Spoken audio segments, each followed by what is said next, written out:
Hi, I'm Stan DeFreitas, Mr. Green Thumb. You know, one of the biggest problems with tomatoes is the cutworm. The cutworm likes to get right around the base of the stalk of your little tomato, and then it fells it like you would a tree. If you take a cup and you cut it and take the little ring off the top, you can take this little ring and place it around your tomato plant, and it will have the effect of kind of keeping that cutworm away.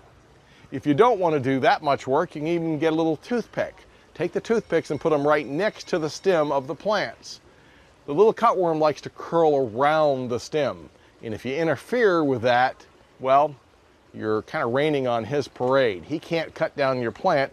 If you put this right next to the stem, you kind of protect that little plant from being the little cutworm's supper. Cutworms are a major problem with tomato plants, especially little young and tender ones. Once the plant gets bigger, well, they don't have the energy to really fell it like they would when it's just a little small seedling.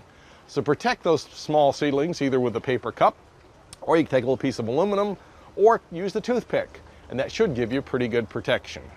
For AskMrGreenThumb.com, I'm Stan DeFreitas.